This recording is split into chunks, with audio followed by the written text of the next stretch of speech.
YouTubers, self-help gurus that just feed you inspirational cliches and tell you that if you keep buying their books, you'll magically manifest success and riches, somehow be getting laid all the time, you'll be getting more pussy than a pair of panties. They just keep pumping these programs that are extremely expensive that are somehow convincing desperate people that by spending money on this program, it'll allow them to become these successful alpha males.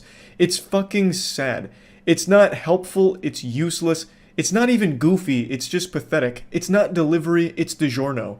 It's taking advantage of people that are extremely vulnerable, maybe just going through a rough period, and they see these 2-hour-long videos that it's manifest your second brain in order to make $1 million, and then it's just useless quotes, useless sentences, and then sometimes them just selling a product that is, again, just preying on your vulnerabilities. I absolutely hate that whole self-help guru community for the most part. I do think there are genuinely good people that try and help other people through their own life experience and telling them certain things, but those people aren't usually the ones selling $2,000, $5,000 programs that are basically just telling you, quit your job, buy a suit, get a dog, hit the gym, and then purchase my shungite crystals to rub over your body in order to align your chakras with success. Then all of a sudden the stork or the tooth fairy's gonna drop $50,000 under your pillow tonight. It's just absolute fucking garbage. And kind of stemming from that, I found on stream one time that there's entire channels built around just these long, hour-long, 2-hour-long videos where it's some narrator just saying things like, I will manifest my money. My success is entirely in my own hands, and I will be successful. This is just completely worthless, and it's just a lot of bad nonsense. So I wanted to share a little bit of that with you.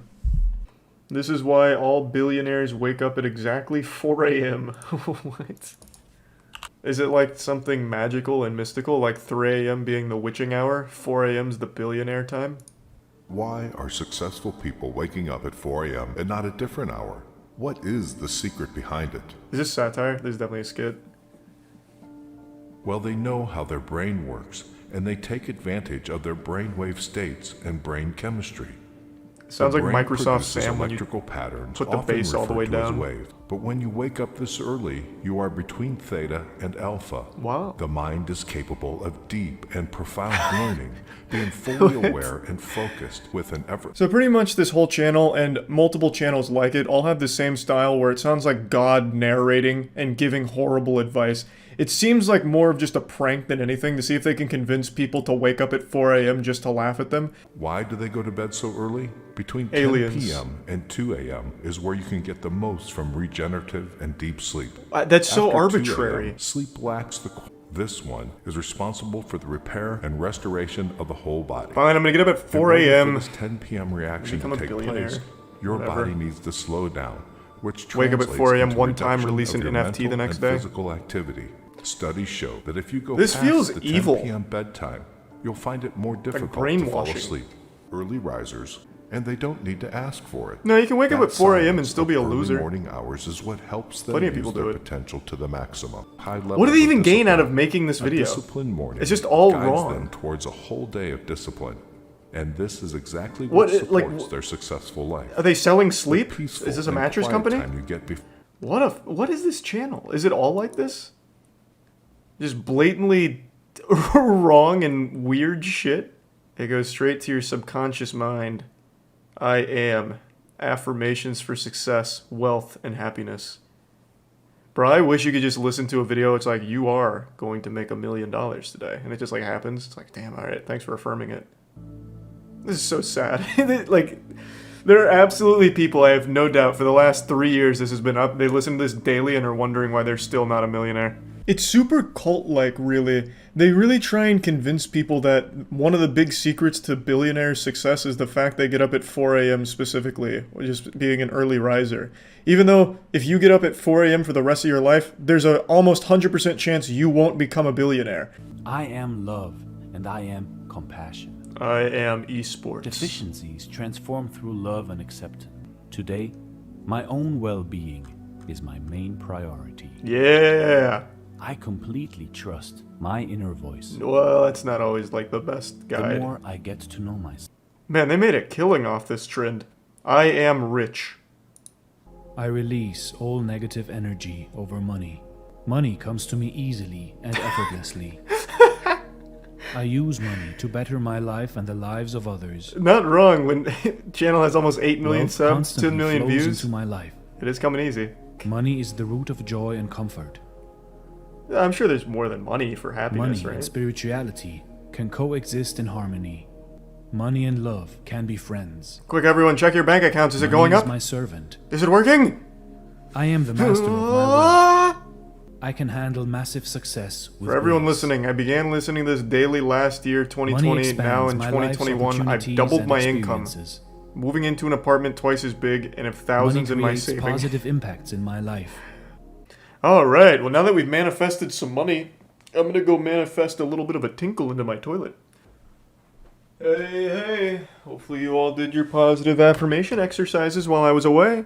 Do we have any new millionaires in here now? Techniques to activate the second brain. It's about time. Who discovered Human that? is a very important bio battery that can be charged, can store and get energy. People are success because Oh, those are the same they channel. know Jesus how to Christ. focus, so energy very scattered and you lose energy. So where is the second 74 brain years old, you don't located? get sick, do you? No, a long time. So the Westerner discovered that intestinal. That's where the here, poop lives. the structure of intestinal is like a battery. No, it's like a Negative, septic positive, tank. negative, positive. Scientists, they discover the second brain there 100 years ago. The second brain is where my Until now, shit they still goes. don't know what to do. But now they just No wonder I'm having such a hard time activating it. The small intestine, the large intestine, they cover them and they dilate them.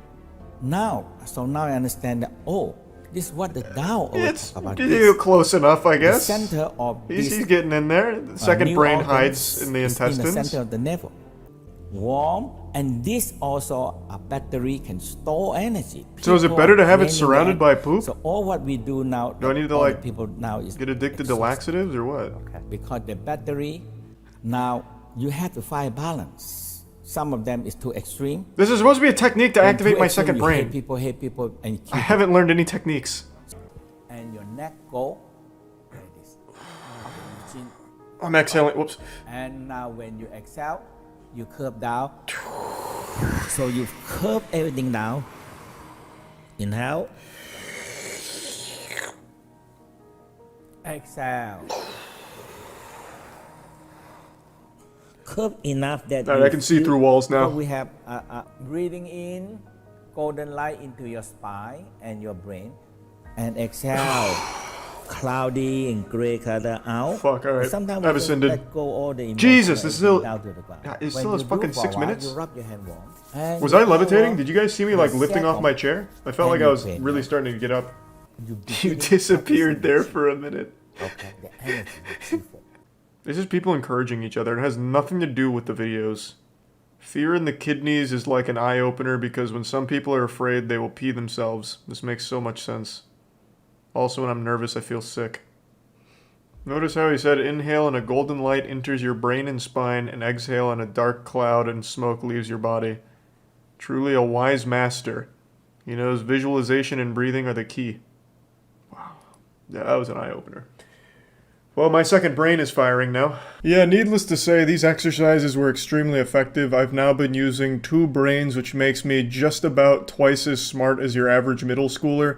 I have been going fucking wild with my newfound superpowers. My X-Men genes have awakened, and I am now above the normal mortal coil. I am above you mere humans, thanks to these inspirational experts who have given me all of the information and tools I'd need to clear the poop out of my second brain to keep it clear and functioning appropriately and keeping the battery charged.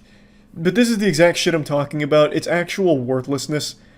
I'm sure being told that you're special and things are going to go great helps somebody, but when you're trying to market it as like a real thing, or even worse, this isn't too bad since the videos are free, but if you're trying to market like a program that's just this shit, I think it's truly just kind of evil to prey on people's vulnerabilities and wanting them to believe that by listening to your shit or constantly buying your products, it'll help them be more successful when you know that it's not, because it's just absolute nonsense like this. Listening to these endless, like, brainwashing seminars is never going to allow you to conjure money magically. You're not going to be some kind of finance bender like in the Avatar universe or something with money instead of an element. It just isn't going to happen. It's just really, to me, very silly and evil again. So I just wanted to talk about it a little bit since I recently found this whole community that does videos like this. Not all of them sell things associated with, a lot of them are just these really long videos that are just constant affirmations and just repeating of cliches. And like I said, I'm sure that does help some people like maintain a positive outlook, and that's fine. But overall, I just find the entire thing to just be a little scummy. So I just wanted to talk about fake it till you make it. But today I want to take a look at what happens when all you do is fake it without ever making it. You end up like this loser we're about to take a look at today.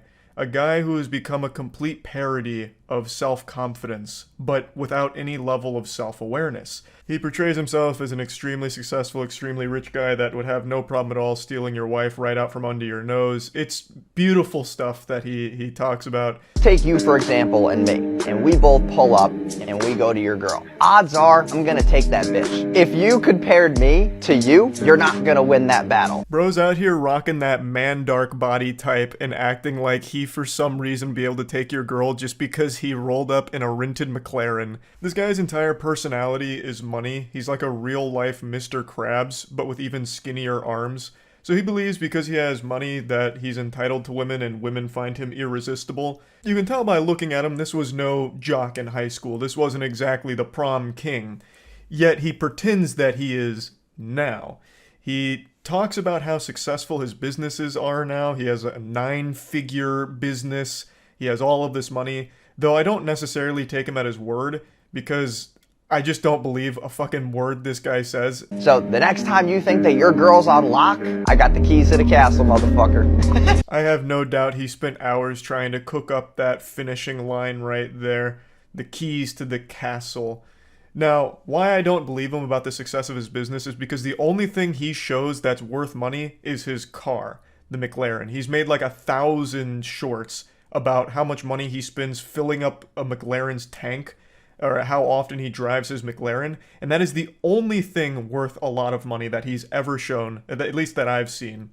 So that leads me to believe that it is 100% rented, or he really dumped all of his money into that one vehicle in order to portray himself as a successful businessman. He did a little house tour, and it's very humble living. It's a nice place, but it's not exactly like a super mega mansion you would expect someone with a 9-figure business to own. And he's not wearing a ton of ice or anything like that, and he's clearly a guy who loves to flex because he's always talking about his wealth and his success, yet the only thing you can ever see from that is that McLaren.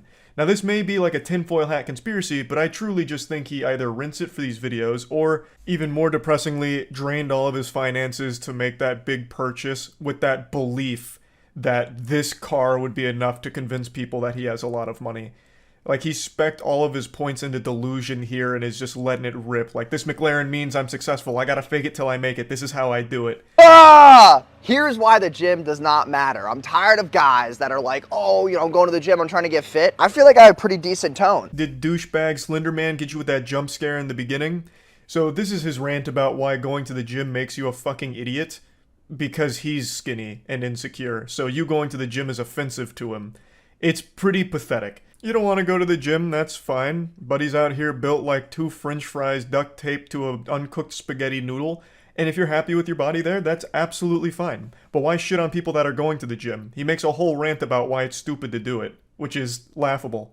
I don't need to go to the gym, because you pull up to the gym making less than 10K a month, pulling up in your bullshit fucking Corolla, and I pull up in my McLaren. It's not even a contest, dude. No one gives a fuck about your muscles. Most of the guys that go to the gym, I'm sorry to tell you this, but you're fucking stupid. All that pre-workout that you're taking is making you more stupider. So unless you're making over 10K a month, you don't have the right to go to the gym?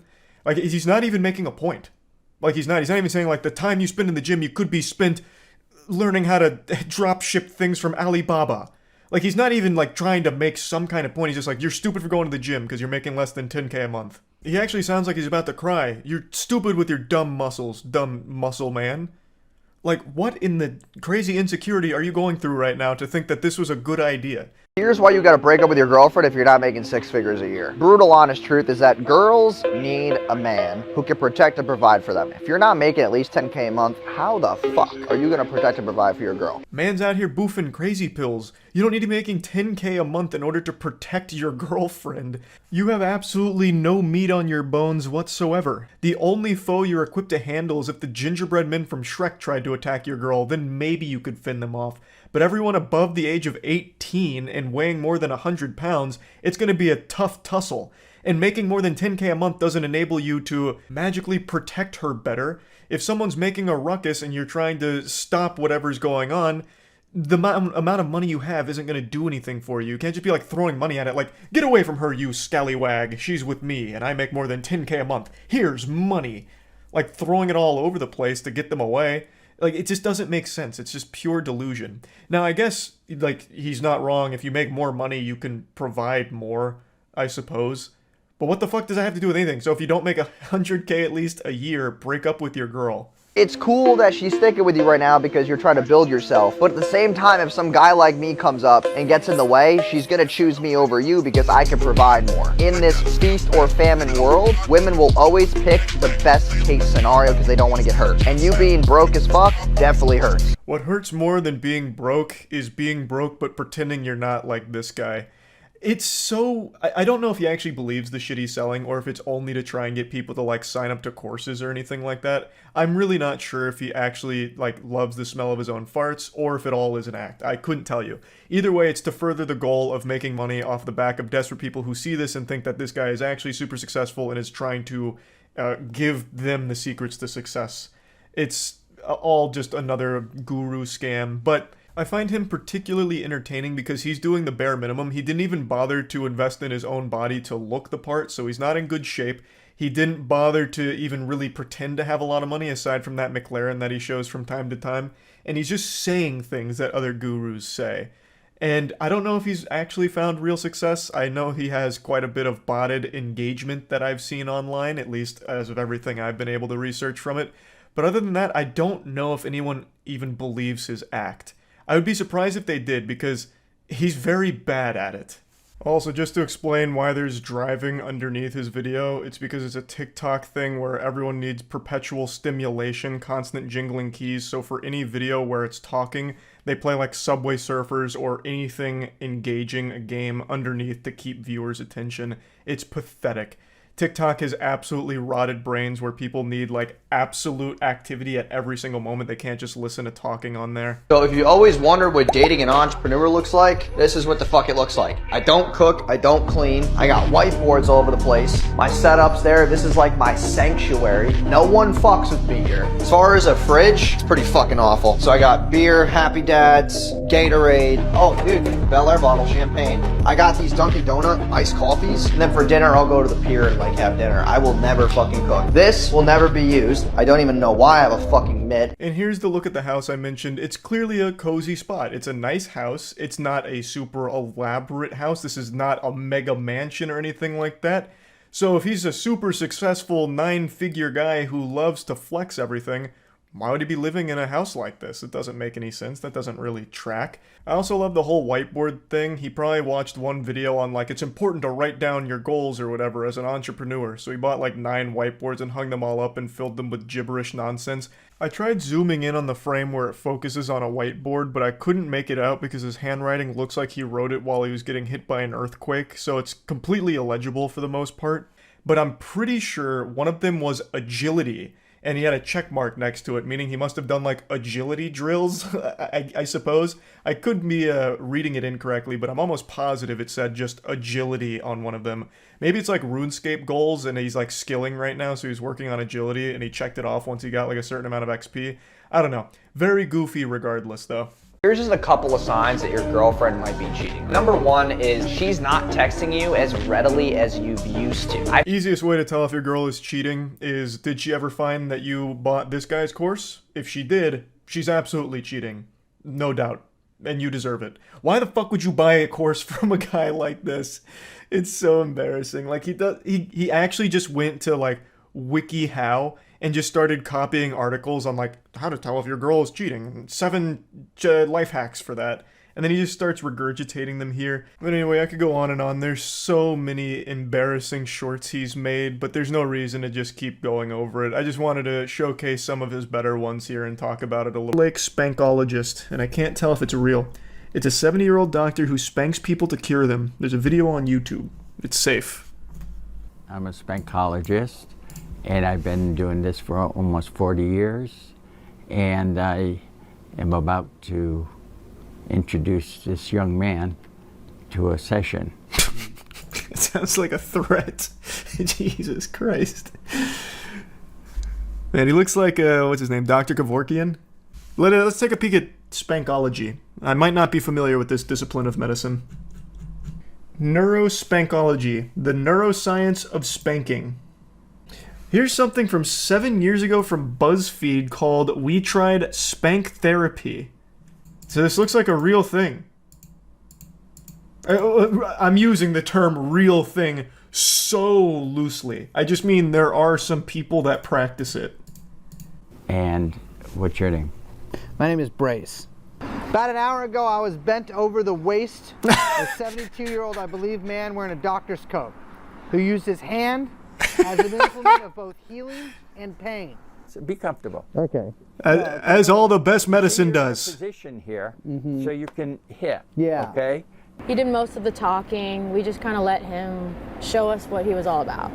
Stand over here. Now look at this. Now this is how you get access. I see. Yeah. You want to touch him. Okay, doctor, far be it from me to question a medical professional, but are we sure? Who's that helping? At the end, is it for her benefit or yours? Are you sure? You sure I can watch this here? This doesn't. I mean, it is medicine. At the end of the day, sometimes you got to do the dirty work of spanking a tuchus every now and then. Let me just skim through to make sure there's no like nudity. You can only do so much healing on a clothed bottom. We're going to need to take down her trousers here for this next procedure. She's got a lot of tension on her L4, and in order to relieve that, it's going to need to be skin-to-skin contact. I came there to learn. Here's a butthole here, and you're. Oh, you're directly smacking the butthole. Spanking actually cures people of high blood pressure, because is that right? Your butt will talk to you. Yeah, I mean, they talk to me. They talk a lot of shit, I'll tell you that much. What they can handle, what they can't. Gotcha. And I'm not a medical doctor, Well. but I specialize in this particular area. He's an asshole sorcerer. This is not sexual. This is necessary. What? You know, I just had maybe that's what's going on here. Maybe the reason I feel so fragile is I'm not having my brown balloon knot slapped enough. I need to book a spankology appointment. His wife is the one that sending him. And this is not sexual. No. Why do you caress it? How can that possibly help with the healing? Looking for here. Stress and stuff like that. You know. No boner detected. He had no boner detected when he was spanking me. I was more surprised that he was interested in my ass at all. I don't think he's interested in it from a. I believe him. Yeah. She's got a good butt. I'm pretty open-minded as a person. Does this guy have a website? Can I book an appointment? I'll go out to Silver Lake for a little spank session. What was it, Dr. Don? You have no ass, though? Yeah, which will be a fine challenge for him. Dr. Don will see my Hank Hill cheeks, and he'll be like, well, we're going to have to figure something else out here. Then he'll start getting me with 1,000 years of pain spanks. Oh, no, he has a Facebook page. Oh, wow, wait, he's in L.A. He'd ask you to leave. He bends me over his leg and he's like, you think this is a joke? You come to my sacred facility with these? Get out. Get out, scoundrel. It was like slapping therapy, but kinky. Yeah. They must come from the same discipline. I can't find any info on how I'd possibly book an appointment, but I am so curious. He does have a book. It's called Red Tail Bible. Oh yeah, you're right. Red Tail Bible from Dr. Don Edwards. For someone who's been involved in the world of BDSM for over 30 years, there's one particular thing that was missing when it came to adult spanking, and that's the specialty of male-to-male adult spanking. What? You just said this wasn't sexual, and you immediately referenced BDSM for your book? I don't know what to believe. Is this not supposed to be therapeutic? It's supposed to relieve high blood pressure, Don. I also appreciate that he was investigating. Like, he wasn't just in there, you know, lollygagging. He was in there trying to get down to the brass tacks. He was checking for boners. He was spreading his cheeks. Like, man was doing the due diligence. Don is a professional. He's got a couple books. So he's got the Red Tail Bible, which is about the spanking. He's got another one called Behind Closed Doors, The Secrecy of Darkness.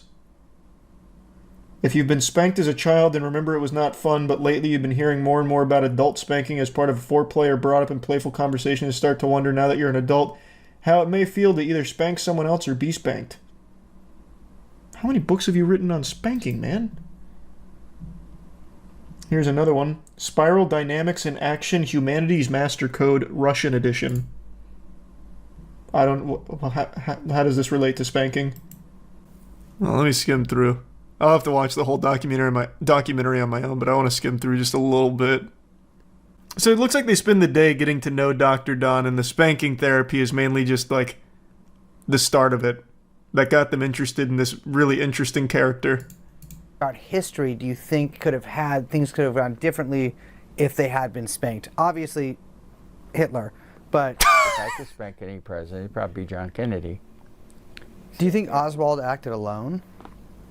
Oswald, well, I don't even think Oswald did it. Okay, let's talk about this. Well, it went straight in. You know, Asking the hard-hitting questions. It's about goddamn time. So then they get... Oh, man. They get deep. Like, this is what happens when you get spanked. You start opening up your third eye. And that's important. This is more than just relieving of high blood pressure. This is an awakening. Are we sure this is real? I mean, dude's written 2 books on it, and he's selling the books. It seems like he's kind of based his whole life around his spankology. This also seems like it's kind of old. Like, this was posted 3 months ago, but I'm pretty sure this video is far older. At least based on this, because Dr. Don hasn't had a spankology session that I can track in quite a while. He's just getting so many bookings he can't keep it updated. That could be it. Well, this was an interesting little rabbit hole. I'm going to finish this documentary later. He's such an interesting character. Put his website in the Wayback Machine, and the quote that pops up is, "Bend over and take it like a man." Dr. Dunn, the CEO of the Salty Spittoon. He told an inspirational story that I happened to stumble across, and I'm not going to lie to you, sports fans, it's something I really needed to hear. That point on, my dad knew he couldn't take on. And I was 13. He picked up a stick, a wooden stick, and he went to hit me over the head. And I did this, and it broke. And then I took it out of his hand, threw it on the floor, kicked him in the leg, picked him up, and threw him on the coffee table. Coffee table broke in half. Yeah, that definitely happened. And everybody clapped. This kid Rex Kwon-doed his father through a coffee table like it was Mankind McFoley through a WWE table. Now, I read his comments, and there were naysayers in there thinking that he was just spouting off a load of baloney. Bunch of bullshit. Well, poo-poo on you for thinking that he would be lying about a situation like this. You don't know who you're speaking to. This isn't some ordinary mortal, some weak coward. This is a superhuman. And here he is graciously taking time out of his busy day, sucking piss from his own balls in order to tell us the origin story of his powers. Kind of like when Mark from Invincible awakened his powers, so too did he. And he is going to use this as a way of not just flexing on us, but trying to lift us up. That's the beauty, that we are actually superhuman. We just don't unlock these genes because we don't put our body and our mind through the pressure. There's something called microfractions. Little microfractions that you cause with hitting the bone thickens the bone. See, it's that simple. Microfractions. Well, you didn't learn about that in algebra? I'll drop the sarcasm for a moment. Fucking Goober here is confusing microfractures for microfractions. Also, I'm convinced he's not actually speaking to anyone on this podcast. I think he just set up this like podcast look to make it seem like he's got more authority than he actually does on something. But that's just a little game theory. That's a little tinfoil hat conspiracy there. But anyway, I just love that he comes in here preaching, we're all superhumans. Have you ever heard of microfractures?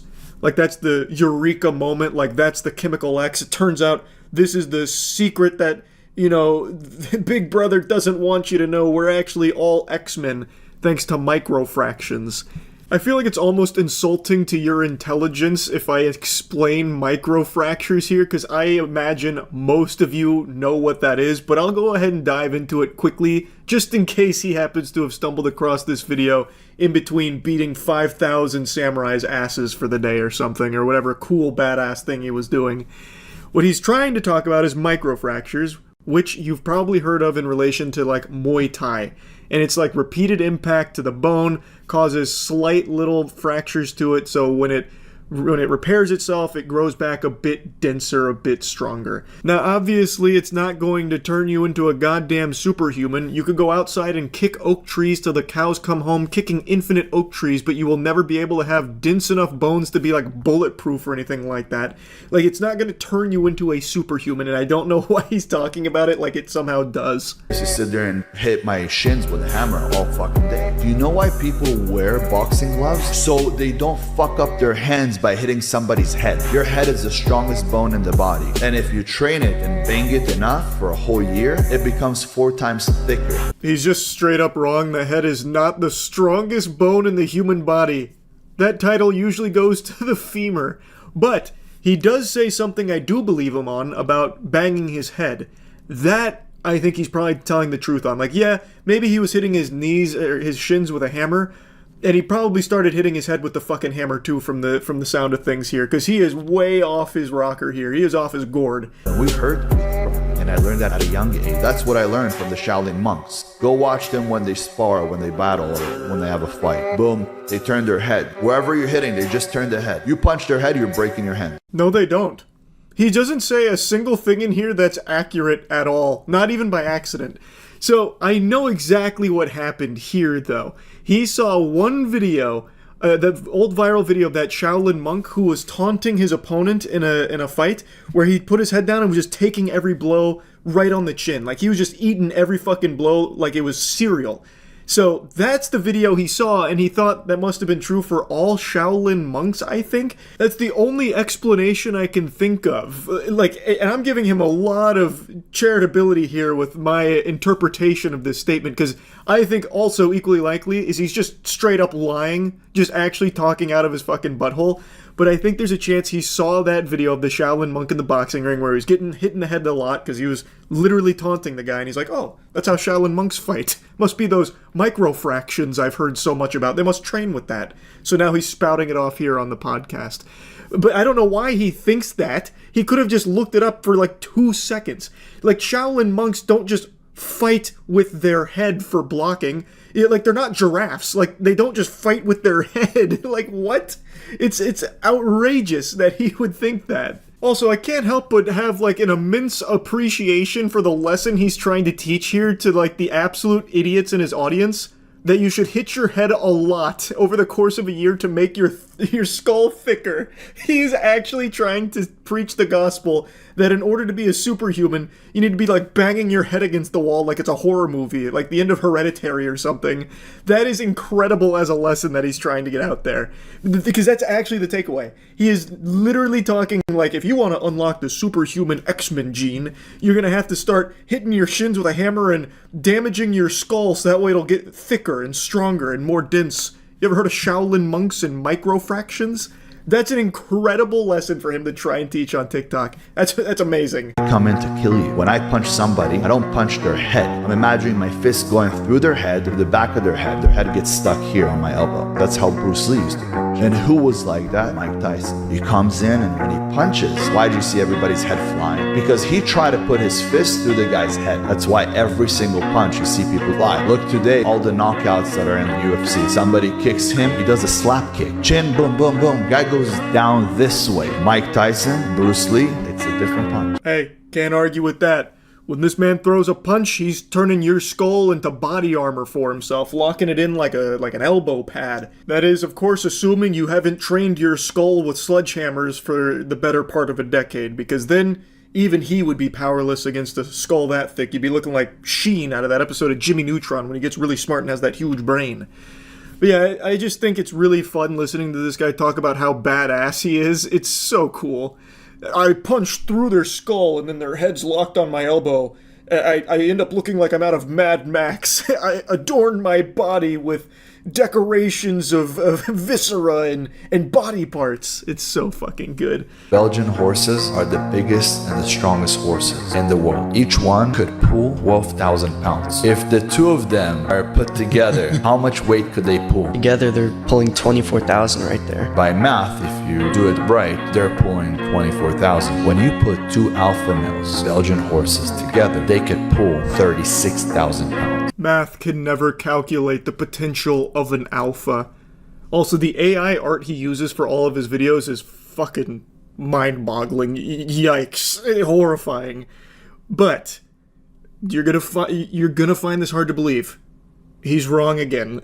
So, this is actually something a lot of other influencer alpha males mention about the Belgian horses as an example of how strong brotherhood can be. They're able to punch way above their weight class, beyond what you would expect given, the numbers here. And it all stems from something called entree leadership from someone named Dave Ramsey, who gave this Belgian horse example when it comes to synergy.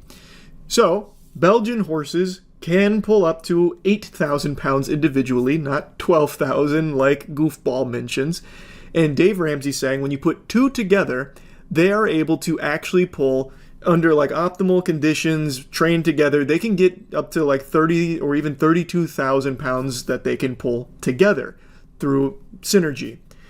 Well, our guy didn't quite understand that. He couldn't get the numbers correct, and he was trying to spout out an idea that's not his to begin with. I don't think he read Dave Ramsey's book. I'm starting to wonder if he's literate in the first place. Instead, I'm sure he saw some of the other influencer alpha males that have butchered that book excerpt, and he just tried to call upon that and got it wrong. It's because one pushes the other. If you guys work together as a team, like two Belgian horses, you'll be able to pull a lot more than you're pulling on your own. Yeah, I like that. It's amazing that when you see brothers really work as a team and understand that nothing can break you, which means if I separated you and I took you in a room, no matter how hard I would beat you, you don't give up your butt. Yeah. You don't break. Don't ever let a woman separate between you guys. Every single ex-girlfriend of my brother separated us, didn't want me around. When I was around, he was being more of himself. Brotherhood is the most important thing. Every single one of your brother's ex-girlfriends didn't want you around? And you think that's a problem with them, not you? Like these women that knew nothing about you at all, like they didn't have it out for you, all of them for some reason just didn't want you around, and you don't think that's because you're a fucking weirdo? Or maybe I'm just talking crazy. That's clearly not the lesson to be learned from that experience there. Obviously not. It all ties back to Belgian horses, actually. Anyway, though, I really enjoyed going down a little bit of a rabbit hole on some tough guy TikTok content, so I just wanted to talk about it a little bit. It's this beautiful cornucopia of cringe, where they offer some of the worst advice you'll ever hear. Sometimes it's even just blatant to try and make you lose as much money as possible. Other times it's to promote some kind of scam where you pay them for mumbo jumbo. That one always just blows my mind because you are actually failing step one of being more financially independent by just wasting money on a guy who is actually just using you as a little piggy bank to exploit by telling you things that you want to hear, whispering sweet nothings into your ear that are going to do nothing but have you keep paying him so you can keep suckling on his bosom of nonsense. Those always fascinate me. Today I want to focus on an outrageously stupid lesson that a finance guru tried to teach recently. This comes from Grant Cardone, whom I'm not overly familiar with. I've seen a couple of his seminars because he always gets clowned on pretty much any time he opens his mouth. I'll go ahead and show you his most infamous clip from 2 years ago. If I made $400 grand a year, I would be embarrassed with myself as a husband, a father, basically as a human being. 400 grand. How do you make sense of $35,000 a month? You guys haven't done the math. You have not done the math because you cannot live on 400 grand a year. Probably one of the most out-of-touch statements I've ever heard. That's up there with Ubisoft claiming that their pirate game, Bone of Thieves or something, Bone on the Water, what is it called? Skull and Bones, since they claim that that was the first quadruple A game ever made. Like, it is shocking just how delusional that statement is here from Grant Cardone. Now, I'm not dumb enough to think that he really believes that. This is one of those tough love approaches that a lot of gurus take because for some reason, some desperate men have like a humiliation kink where they want to be like talked down to and belittled. Like, you should be embarrassed as a man if you're not making 400 grand a year. Like, yeah, you're right, Grant, I really should be. Yeah, come on, keep telling me how fucking naughty I am for not making that much money. So he's just going through this grifting where it's like, if you're not making 400 grand a year, you're subhuman, you're a worm, you're pathetic, you make me sick. One of you come up here so I can beat your ass for not making 400 grand actually, please. The shit he's spouting is so over the top that I think it's pretty obvious that he doesn't actually believe any of it. $35,000 a month he claims you can't live off of. The fucking citizens of Narnia would recognize that that's a ton of money to be living off of, and they wouldn't even be familiar with our currency. So the point is, he's just saying the things he thinks people want to hear from this audience in order to try and make money off of them. Now, Grant Cardone made all of his money through real estate. He made an absolute killing, and he's a multi-millionaire now. And so he's changed his target to basically just trying to take advantage of desperate people that are looking to him to try and improve their financial security. But I'll tell you one thing, Grant Cardone is not giving you the tools to improve your financial situation. He's actually just making it worse for you because you're paying him. Like, you are losing money to get nothing in return. There's no value in any of the lessons I've ever seen him teach, especially not the one that I really want to focus on today. Every 15-year-old kid should be doing this right now. If you're getting an allowance of $300 a month, buy a piece of real estate that pays you $30 a month. Only use the 30, don't touch the 300. But how would a young, normal person get money? Allowance, side jobs, side hustles. I was 14 years old. I was working every weekend. I was mowing lawns, doing whatever I could to get some extra money. Hey, pal, you just blow in from Stupid Town? It's actually impressive just how much dog shit he was able to fit in only 20 seconds. That is an achievement, that he was able to drivel out so much trash in only 20 seconds. There's like a million things you can point out as being just blatantly wrong here. So let's go ahead and dive in. Let's perform a little colonoscopy on this. $300 a month allowance grant. Do you think that's normal? Do you think that that's the normal allowance that a child would get from their family? That is an absurdly high allowance. At that point, your family's already pretty well off. If you're getting $300 a month as a 15-year-old, why don't you just call over your butler Jeeves and ask him to grab a couple gold bricks out of the family safe? Then you've already succeeded as a millionaire. You don't even need Grant Cardone's advice on how to accomplish it. That is so fucking stupid as a number to be throwing around.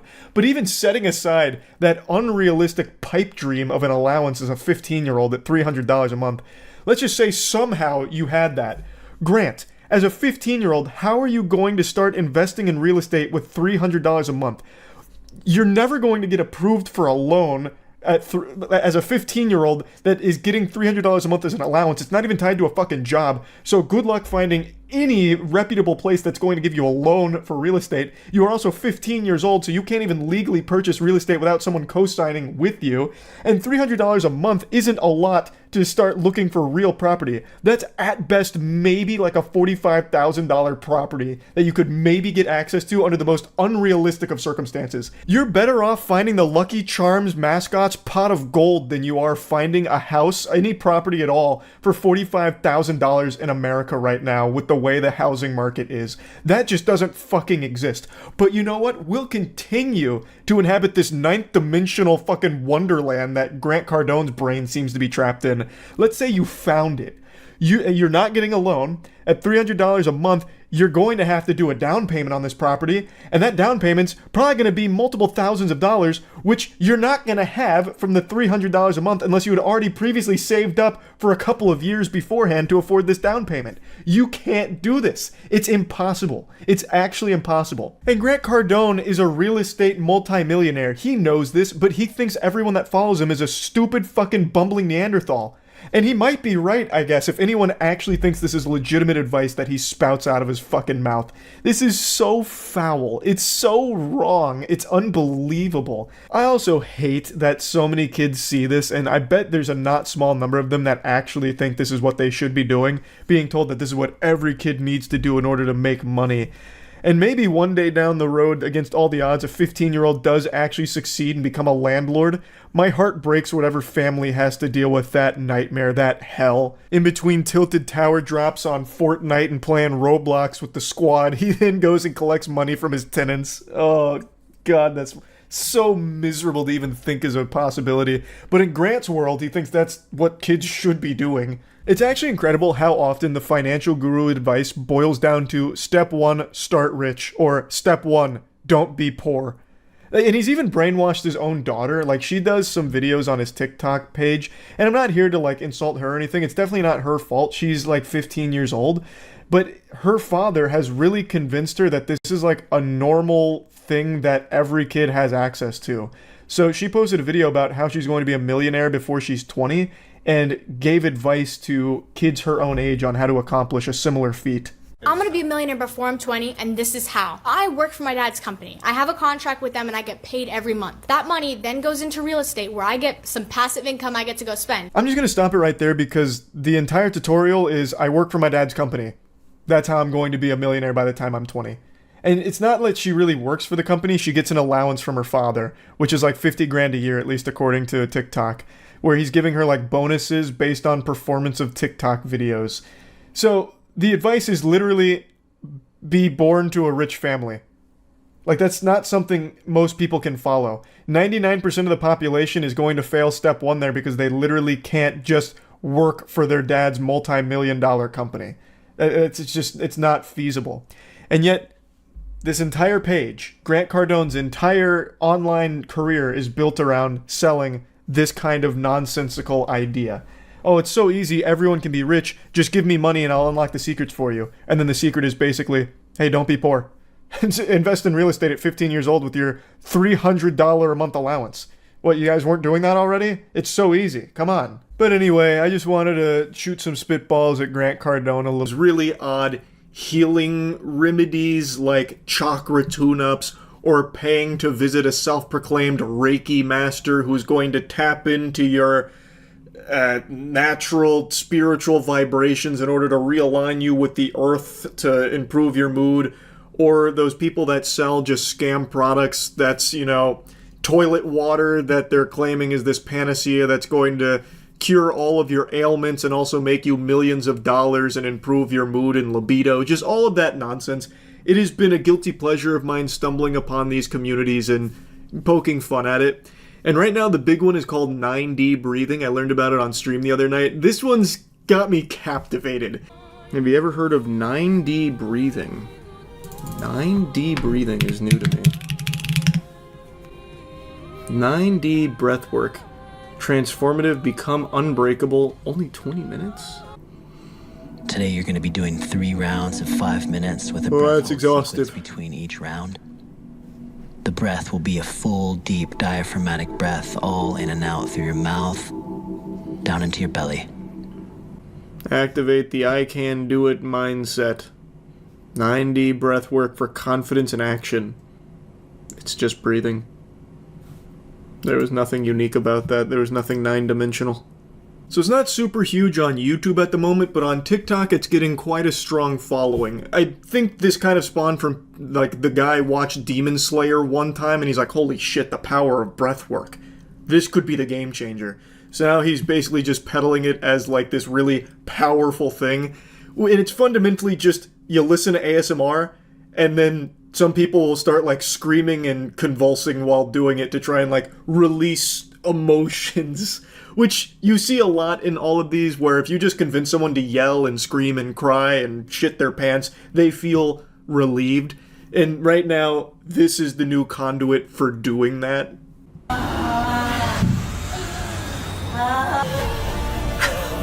Oh god. That is truly 9-dimensional breathing.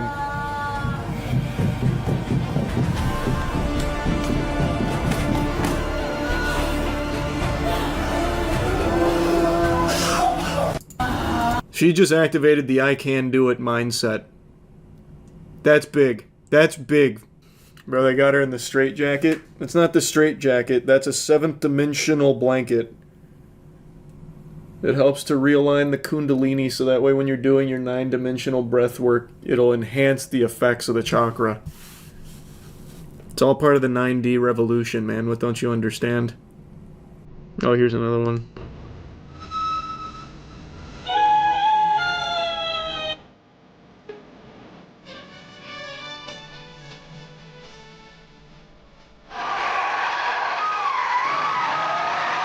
The conductor of exorcisms up here. You could spin. Oops. That's cool. I'll have to take a class. Just let it all out.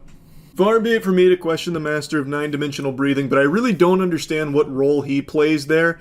He basically just puts on the sound in their headphones and then just wanders around aimlessly, sometimes doing like finger bang motions over people, or like touching on them, like not like massaging them or anything. He just kind of goes over and he's like kind of like he's doing some kind of, I don't know, inputs for a Mortal Kombat fatality near them. I don't really get why he's there. This is just shit. Like, if you really just want to hear relaxing sounds and then just go, ah, you can do it at your house without paying for this guy's class on it.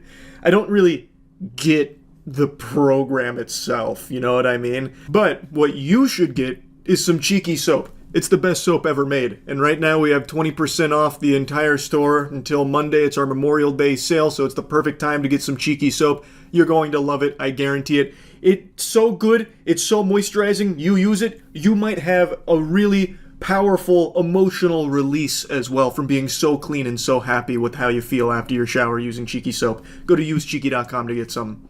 Look at the comment. Yoga of pain and agony. It might look like pain, but it's actually deep release. Breathwork with 9D music helps clear out stuck emotions and stress. What you're seeing is actually healing in action. That's powerful. That's powerful. Sometimes you do just get emotions that get stuck and you need 9-dimensional music to get it out. Of course, the music generated by AI Suno, no doubt. That's the only thing that can truly tap into the human consciousness, subconsciousness, excuse me.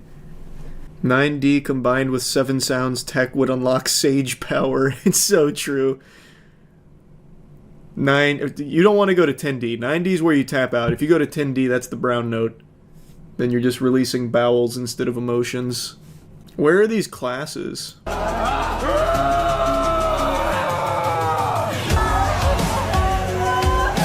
Also, what does he do? Why is he here? He's just rubbing her boobie. How does that help with the 9-dimensional breathing? Getting a titty rub. Like he was DJing a turntable. That's just one of the dimensions. That's true, I guess. That's possible. It's like when Guy opens the 8th gate. I'm confused. How does it work? It may look very intense, but it's very necessary to release lifelong trauma. She's doing breath work with 9D music, a technique where you use deep focused breathing to let go of emotions and stress stuck in the body. It's called breath work. Using your breath to release stress, emotions, and even past trauma stored in the body. It can get loud and emotional, but it helps people feel lighter after. Have you ever done breath work to clear your mind? Look up Colleen Grady's Kundalini activation process. She's got some wild ones. We haven't checked in on the Kundalini community for a while. Maybe I should check in a minute. You fix all of that by explaining to people and showing them how to regulate their nervous system and how to regulate their emotions. All of a sudden, you get that monkey mind to quiet down. What's going to happen as a natural byproduct of that? People are going to show up to work more. 7 out of 10 people are struggling.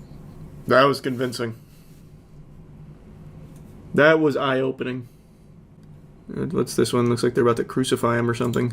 Hi, I'm Maite. I just graduated from Colleen's Kundalini Facilitator training. Confidence in my facilitation skills has gone through the roof. And also, my facilitation skills... What is this technique over here? I don't think the Kundalini is activating. This feels like he's VR gooning. ...in themselves. Now, when I'm in front of a body, I just know exactly what to do, when to... all of that, and I really feel that I am There it helping, is. and also I am taking It's care open of now. myself, thanks to the energetic boundaries that she teaches. Autofellatio, So I never the feel only way to a drained after Kundalini sessions. activation. Oh, fuck! Ah! Stop it, you're killing her! Oh, the student became the master, it seems. For me, the best thing about this training was simply the presence of Colleen. Her guiding us through this entire Sounds like a process cult then. in a way that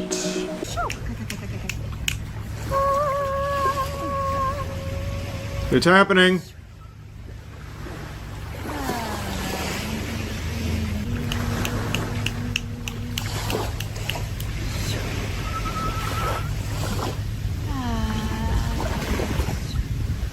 Oh!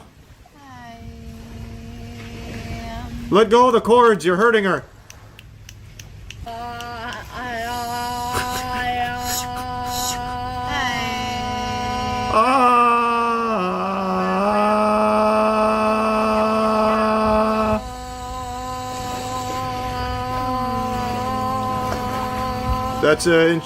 That's interesting.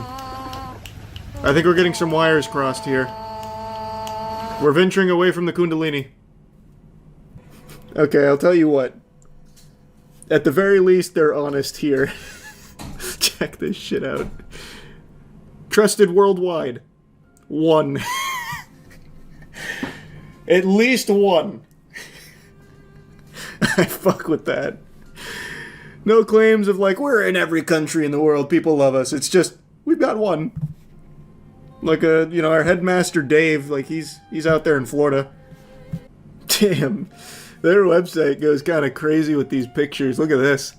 That looks like when Wolverine pops out while they're still experimenting on him. When he like comes out and he's like shouting at them in X2.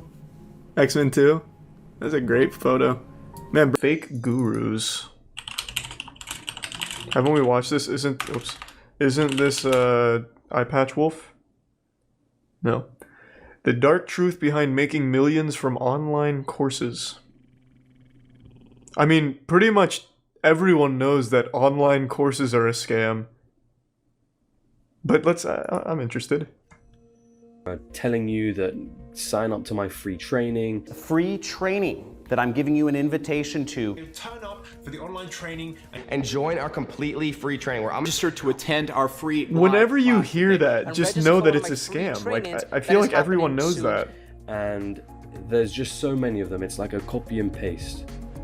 What you might not realize is that at first it seems a bit harmless, but some of these people are earning millions. Millions. Whoa! Millions. What? And then when you really look into it and you realize a lot of these people have a cult-like following. You're telling me Sam, what was his name? Sam Ovkin? I wasn't even close. Sam Ovens has a cult following? I don't believe that for even a fucking second. How to become a consultant. This fucking guy even paid for the Google Premium thing where you get like ad on top of everything. So real quick, I'll give another pro tip if anyone's prone to getting scammed. Whenever you see this, like if you see ad up here, never click on this. You can just pay for this, and a lot of times what'll happen is a scam company will pay for this to try and bait people into signing up to a fake service. That happens all the time, especially with RuneScape. So if you try and download something like RuneScape, the first 3 of these are going to have ad here, and all 3 of them are viruses. So, pretty counterintuitive already, Sam. This is so wildly... It is so hard to figure out what this guy does, like what his actual business is. His flagship consulting accelerator training has produced 25 millionaires, nearly 500 six-figure earners, and allowed over 3,000 people to quit their jobs and work full-time as consultants. That doesn't really fucking tell me anything. Like, this is wild. Jesus Christ! And you're telling me Sam Ovens has a cult following? I don't believe this for even a second. He had to have been born rich. How to okay. He quite literally just sells courses. That is his whole business. Here. I found it. It is literally only selling courses. So in 42 days, I can start my own profitable business and get my first customer. With the Consulting Accelerator. You know, one thing I've never seen is a successful man who ever paid for one of these courses. Preferably it's something to do Never. with wealth or health. Not a single one. Relationships. Something. And I'm gonna show you step by step how my students are earning 6 and even 7 figures working from their laptops from home. Yeah, but you never hear anyone say that. Like, I've never heard a millionaire, when asked the question, how did he become successful? Oh yeah, I bought Sam Oven's training consulting accelerator. Doesn't matter if you really don't know what you're talking Really about. blew me up. Hire an expert, get them. It seems like you don't have to try that hard to market it. You just say the same dog shit that everyone else says. This is the stage. You just copy their script. You can make enough money to be financially free. You could be generating profit in a matter of just hours, if not just a few days. Earning 6. Wow, that quick, huh? Are earning 6 and even 7 figures working from their laptops from home. That I've got. Like, how does anyone... I don't get it. I don't get it. I don't get it. How does anyone see this and be like, yeah, that's probably legit? This is no different than the sexy singles waiting to fuck you in your area. I really thought these were just dead on arrival things. I had no idea they were an actual successful business. That is mind-boggling to me. The more time they get to spend with you and the more trust they build towards you and the higher the chance that you can sell them on higher priced courses. Another thing is make sure they're not distracted. You want to make sure that their whole attention is focused on you in this webinar. So I'm basically just dating them. Turn off the social media to tell your family, leave me alone. Close down Facebook, turn off Netflix, turn off Instagram, hide your phone if you need to for the next 60 minutes because this exact training has changed literally thousands of lives and it can do the same for you. This sounds awful. No, it's a parasocial relationship. It's not even training. James, I don't have any information to put in real work. And you need to take action. If you're still with me today, you're an action taker. Anyone, anywhere from any country on earth can earn a full-time living on Amazon if they're willing to put in the work. Listen, if they can't even use a microphone, they're using a fucking Mac built-in mic. They're lying to you, right? Because it is not. Can't you get like a Blue Yeti? That's why most people, when they read. This is a Sigma male grind set for sure. Hey, what's up, babe? I bought Sam Oven's training course. On your course, say, so we fucking at my place of yours. What's up? 100 grand in his phone. Easy. Easy, easy, easy. You don't have to have any experience to get started. You don't have to have any tech skills or buy any software. You don't need your own product. You never. Well, what do you need? Like, what do you do? Just sit there and hope that someone buys air? Like, you don't need any of that? Experts. You don't need to take the risk of failing. You don't need to hire employees. Oh, God. No matter your. Okay, hold on. Wait. I want to see this whole list. So what is the position here? So you don't need to even be alive, it sounds like. You don't have to have your own product or create one, okay? Like what do you do? You don't have to do sales. You don't have to have an audience. So who's buying this? Like, how can you read this list and be like, huh? So I do nothing. So then what happens? I buy this course and I get told I don't have to do anything and then what? This is crazy. I've never seen the courses. I only ever see the ads and just write it off immediately. But seeing this, it's even crazier that anyone would believe this for even a second. This is literally the old fucking meme of like step 1 ? Step 2 profit. So here's what you want to do. You want to create scarcity. So if you want to get these additional bonuses, you need to join now. And if you're going to think about it, you're going to miss out on this. These bonuses. Who's this goofball? I only looked up Sam Ovens, but this guy's got my full attention. He looks like he wasn't meant to be in this line of work, like he was just an extra looking for work. So he's like the stunt double for the real John Crestani. Like his heart doesn't seem in it at all. Let's see. It's all so fucking vague. Your job as an affiliate marketer is to do better job of selling the product than the merchant itself. Thanks, John. That's the entire about section. Incredible. Well, I know all I need to know now about John, I guess. Thanks to the resub. Hoop Snake, Sir Eric Valentine, and the Prime Yanko. Is there anything else? There's almost no words on here. I guess he's like catering to those that are illiterate, that accidentally buy his course. Like, there is absolutely no words on this whole fucking site. It's just pictures of John. So I started off in college. I was running a little tutoring business, and I want to get some extra beer money, so I set up a website, and I put out some ads. I kind of taught myself to get more customers. And that turned into working for an ad agency out of college and doing pretty well, so that some of the business owners said, He is wearing a leather jacket, so he means business. I had my own business. He sure does. And if you Google John Crestani, you'll see what he's talking about. Now, no, that's how I ended up here. I Googled John Crestani and I saw nothing that made any sense, which is how I landed on this unlisted video on a most likely fake news segment he made. I quite literally can't find anything about what he does. It is, like, genuinely impossible to understand anything that John Crestani is doing. All he says is he's creating affiliate marketers, and that it's your job to make money. Like, what do you mean? I'm not learning anything. I'm just being confused. These bonuses are only available for a very limited time and are only available for the people who are really ready to invest into their future. He is a today, growth because hacker, I once these suppose. bonuses are gone, guys. They're gone forever. For people on this webinar today only, I'm going to do it for $1,999. You can tell them it's okay to finance it with their credit cards or whatever the hell. The money. If the money is the biggest hurdle, but if you have the desire, if you have the time, Oh, if you have God. the willingness, Oh, we have God, an don't do option it. for you. You can No. actually use PayPal credit and John! get started. Go into debt for John, Little to no money or you'll never down. be successful. Essentially free to. Yeah, we got absolved into the Unlocks program, but yeah. Oh, God.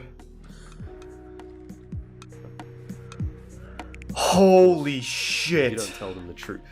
Right. I mean, after Oh all, my we're selling God. shovels in a gold rush. Thousands of pounds. Most of them I got on Udemy and they're like 10 quid here and there. About probably in total I spent £200 on online courses.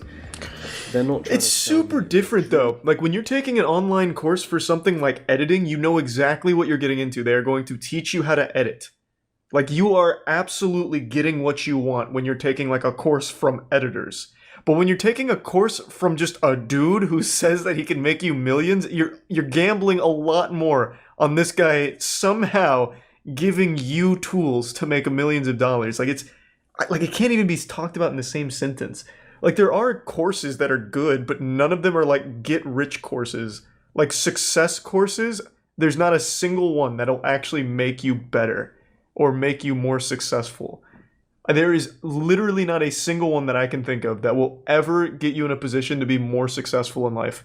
But if you're taking a course for like a focused thing, editing, even sports, you know, there's so much for that. They're not trying to tell me. Fucking wild that people conflate those two.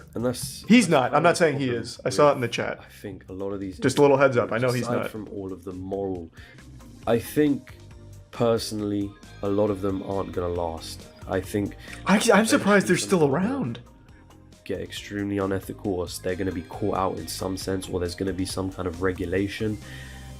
But for your own sake, just don't get into them in the first place. That was a really well put together video. I hadn't heard of half of those gurus. Content like this, I've got a lot of exciting stuff planned. Hit the subscribe button, hit the notification bell. Check out my last video as well. I did it. I hope he sells a course at the end. These are all scams, but mine's real. That's an awesome video. That was a great video, actually. The only major gurus I knew were Ty Lopez and the Paul brothers. The Paul brothers, I don't know if they still do, but they used to do online seminars just like that. Genuine, full throttle, dog shit, awful courses. And I actually watched one, because obviously being the Paul brothers, people just put out the entire course, so I watched some of it. And I just assumed everyone would know that all of that shit is fake, but I guess not. Actually, fucking scammers. They continuously adapt and find new ways of fucking people in the ass. Most recently, I've noticed a lot of people taking advantage of the Ukraine-Russia situation where people are setting up fake donation links to help Ukraine when, in actuality, It's just going directly to the scammer. I've seen a ton of YouTube live streams popping up where it's a channel impersonating the official Ukraine account and posting a bogus donation link to a crypto wallet that they own, and it just goes right into their piggy bank, and it's just really fucked up shit. What I'm saying is there's always tons of scams that are constantly changing. If you've played RuneScape, you have probably been scammed yourself. However, there's one scam as old as time. It's psychic energy manipulation, fake martial arts and shit like that. Honestly, just genuine anime shit where people really believe in this idea that if they focus on their breathing hard enough and really get in tune with their chakras and their belly, they can generate fucking Kamehameha blasts from the palm of their hands as well as set up force fields. It's a scam that's been around since I was a kid. I used to laugh at it when I was young, and I'm still laughing at it today. And it's just as popular, if not more popular now, than it's ever been. So don't be frightened of your passion and your dark energy. Please use it in this. You can put the thumbs up if you like. It's to make contact with our source of power, the Hara, the Tantien, center of energy in the body. And when I say breathe out, we and you blow out a black smoke, which is all the negativity, the tiredness, anything that is pain in your body, just breathe it out. All of these classes sound like fanfic from the instructor. We're going to need to use your negative energy. We're going to have to harness that darkness within each and every one of you. Every heart has its darkness, and today we're going to channel that power into the most devastating, destructive event since the fucking meteor that killed the dinosaurs. So get ready. Get into the belly, the center, the poo-poo-ba-boo-boo, and we're going to channel all of that energy from your center and blow it out. He talks about, like, expelling all of the negativity and shit. Like, just breathe out all of the problems. That'll surely fix it. Oh, you're homeless? Just breathe better, idiot. And then I say, look up. Hold the energy down into your body. And lock it in the belly. Look up, look up.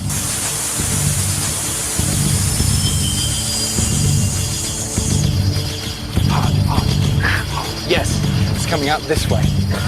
Good. I love this maneuver right here. They're looking like vampires that just got exposed to sunlight, so they're starting to melt. It's like a Redditor leaving the basement for the first time in 10 years. Now, this video is a video I saw like 7 or 8 years ago now, and it's just a timeless classic. I think it illustrates the entire problem with this scam top to bottom in a nice, easily digestible 7-minute video, which I will of course be breaking up and just showing you the greatest hits here in a nice little montage, give you the cliff notes. But it has everything. It has all of the dumb pseudoscience jargon, it has goofy posing, it has force fields and energy blasts, and it even has immediate regret, which I won't spoil. And I say, bend your knees, cross the arms, and then break the chains.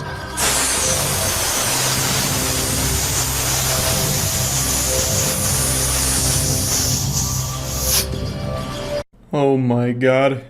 It's all over. He broke the chains. No one's safe. That was the only thing keeping him in line, keeping his power in check. He's gonna rampage now! Fuck! He's free! Ah! And we thought the chains would be enough to hold him down? God damn it! This is the end. I just love this shit so much, man. I really fucking do. Break the chains!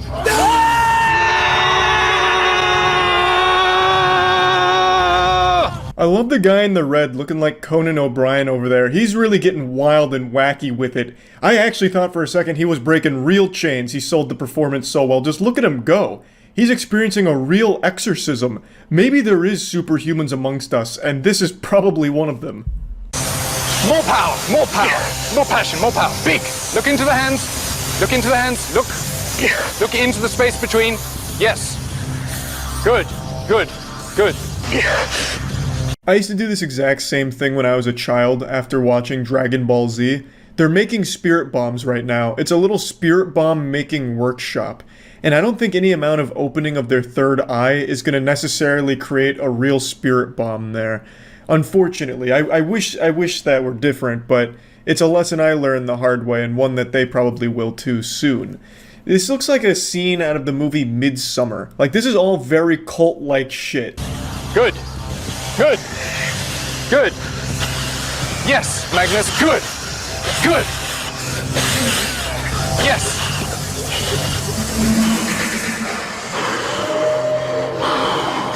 That's looking like me when I was trying to dance at clubs back in college. Dude's hitting like a mean TikTok dance or some shit there. He's having a full body experience right now. And I love this guy. This guy's so fucking great. It's like he's getting hit with an invisible lightning bolt. Just being just electrocuted. He's just fucking... So is there anybody who wants to try defending themselves? Well, it'll work, so it doesn't you really have to try. But is anybody ready? You're ready, actually, and you're ready.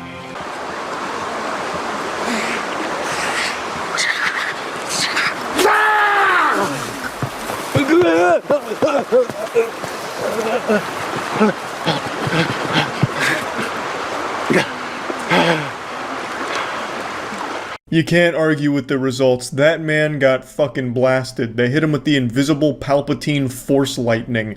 It just zapped him. And then when he was writhing on the ground, flopping like a fish, he seems to have ejaculated at the very end of it. So not only will you be able to disarm your attacker, but then they'll come in their pants. The ultimate embarrassment.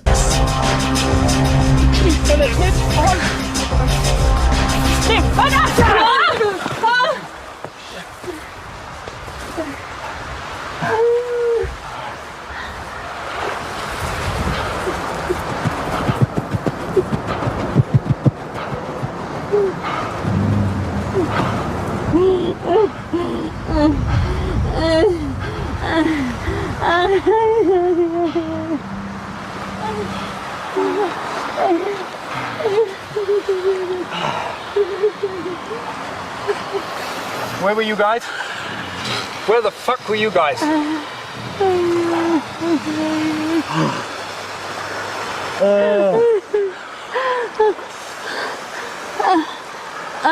There's no doubt she immediately regretted paying for this course. Not only did she give money to get her ass annihilated, she then had to spend even more money on medical bills for her fractured pelvis, I imagine. I don't know if her pelvis was actually fractured, but in the full clip she walks away in excruciating pain holding her hips. So it was also a very hard tumble too. Unfortunately, she didn't set up the proper force field, and he just went straight through and bulldozed her, absolutely fucking steamrolled her. It actually looked like a linebacker busting through the offensive line to get a sack in the NFL. It was aggressive. He was coming in with a head of steam. There was no stopping him. Well, this is what happens when an unstoppable force meets a force that didn't even know the other was coming. It was devastating. She took a big fucking wallop there. And then he desperately tries to sell the performance, like he just starts like gyrating and seizing on the ground like, no, it actually worked to a degree. But you have to appreciate the other students' commitment to it. Like, they truly believe in it, because instead of like actually trying to help her and check on her, they both go over to her and like try and do a Naruto healing jutsu on her. So they're like trying to transfer energy as like the sensei's praying next to her, just praying to God that she doesn't sue so that he doesn't get a lawsuit. Like, this whole thing is just the perfect catastrophe to showcase the bullshit of the course. It is amazing. You couldn't have scripted it any better. I feel very bad for the lady for getting hit like that, but you had to know it was coming with a course like that. This kind of shit isn't just like goofily silly shit. It's dangerous because you convince people that they can do things that they can't. And also, after she gets up and walks away in pain, the teacher blames her for it, saying that she didn't really do a good enough job, and that only did a better job at convincing all the other students that it's real, because it made them a stronger believer. Like, damn, if I'm not really putting all my energy in here, I'm just gonna get hurt. I have to really concentrate. This guy's the real deal. Common sense would dictate, after seeing this, they'd be like, oh god, this is all a scam, it doesn't work at all. But here, this is where common sense goes to die, because they all left even believing stronger in it after having seen that woman get hit. Crazy. Not sure if he's crazy or a fraudster, but he claims to be able to communicate with / speak to an alien named Bashar. Bashar, huh? I'm unfamiliar with the cosmic entity known as Bashar, but I'd like to get familiar with them. Messenger of good news. Bashar, how to attract anything into your life by going gamma state. Huh? Now, many of you are familiar with some of the different frequency states of your brain, and you know that Yeah, 93.3 the hits. Yeah, I know those frequencies. different kinds of modalities, different kinds of perspectives. So this is Bashar talking to us right now, right? I'm guessing he's in his channeling stance. He's got like the TN tri-beam going with his hand, so I'm assuming this is the alien Bashar speaking to us through Daryl. Many of you are also not familiar with the idea called the gamma state, which is between... Did he just fart? Was that Bashar or Daryl that tooted? Which is between 40 and 100 cycles Man, just shat per himself. second in your brain. Cosmically. Quantumly. In the typical channeling state. And this particular vibration allows you to experience in the neurological net of your brain more cohesiveness, more acceleration, more connection, more synchronization. A lot of good buzzwords here, While Bashar. also simultaneously allowing certain neural pathways to actually close down. That is the gamma state. Also typically called the channeling. Reading comments always make, like, this is all well and good. If you want to pretend to channel an alien and just spout a bunch of gobbledygook, all power to you. But it's the comments that actually just make me feel so sad. This resonates with me very much. Bashar says out loud what has been running in my head all along. Thank you for confirming that I am receiving the right information from my higher self. Oh my god, he's been teaching us how to access flow state all this time, which is something I've wanted for a long time. On top of that, he's saying flow state is the key to manifestation. Wow. It's like he's saying to a kid the key to life is to eat cake. Lots and lots of cake. Perhaps maybe I just don't understand the gamma state. Maybe I need to lock into flow state and then I'll be able to dunk on a 10-foot hoop. Perhaps I'm not being receptive to the wisdom of Bashar, the cosmic being. Wait, Danica Patrick has a YouTube channel? And she interviewed Daryl and Bashar? What in the world? Bashar predicts humanity's coming great shift in 2024. Prepare yourself now. Bashar Sedana workshop. Oh my god, he goes in front of a class? Hi everyone. Hi. Hey. Someone who's lost in the song, an actor who becomes the part, in essence, is in a channeling state. But in that state, you can also access other portions of your own consciousness. You can access... Oh, so Bashar lives inside of him. Portions of information from throughout the universe. Jekyll and Hyde style. And make connections with other beings, other dimensions, what have you, depending on how you wish to focus the idea of that channel. He's interdimensionally traveling. For me, this began... I received what I experienced to be a telepathic connection from Bashar and his people. Okay. In that one instant, an actual memory came back of having made an agreement with Bashar to do this before this life. Okay. And I understood in that moment that the UFO had been shown to me on purpose to get me to go in the direction I needed to go, so that by the time it was time for me to fulfill that agreement I had made, I would be ready. And it's almost like the Rocco's Basilisk paradox. Very cool. Daryl, this is incredible stuff. What was the agreement? You'd agree to be his vessel so he could be a motivational speaker on Earth? That seems like a very underwhelming use of this cosmic being's powers. You're telling me that Bashar decides to use his abilities to just tell people to brush their teeth and eat well? And, like, have a positive mindset? That seems like a complete waste. Look at his website and his store. He's written 200 books since the 1980s. Jesus Christ, Bashar. You should show your dad this video. My dad doesn't believe in any of this shit. My dad just believes in the aliens building the pyramids. I don't know what to tell you. That's like the one, that's pretty much it. Like, this kind of shit he would absolutely laugh at. He wouldn't text me being like, Charlie, you hear what Bashar said today about our horoscopes? Isn't that some shit? Like, that. My dad doesn't believe in that. Can Bashar take over like Sukuna? I don't think so. I think so. He was describing the channeling state. I think he needs to get into the zone. And if he's not in the zone, I don't think Bashar has like a door to get there. I don't think the alien planet is sending their best. Yeah, maybe Bashar is kind of like a dweeb on his home world. But to us, well, not to us. To Daryl, he's super cool. Bashar is really another entity, or whether it's a portion of my own consciousness or whatever. The altered state is real. The information seems to have the ability to help people do what they need to do to make the kind of changes they need to make in their lives. And for that reason, I figured that's reason enough to go ahead and see where this goes. I didn't expect that. He's like, oh, so it could be an alien, an interdimensional being, or it could just be some part of my subconscious while I'm conscious. No, I like the channeling community. There was another channeler I used to watch frequently. God, what was his name? He was the one that would channel the Yael. I'll just do that. He was the one that was like, you will send your best and brightest to school this morning. It's a very good day for learning. Blasting at you live from the Yael headquarters. That guy? Who was that? Does anyone remember? No, this isn't the guy. It was an older guy. Yael were very talkative through a bunch of different channelers, but there's one in particular I'm referring to, and I can't remember his name. No, it is him. He made a rap song about them called Bringing in the Yael.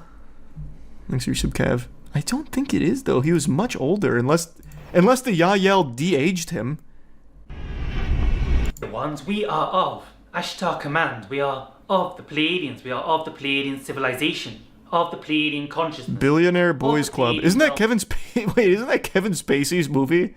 Move through these ripples of time-space as your civilization, as your solar system moves into a new era of the galaxy, a new area of the galaxy, and a new We era moved to a new area of the civilization. galaxy? The idea is that there are time fields, time-space equations. Wonderful message. It repeated everything I've been seeing in my meditation.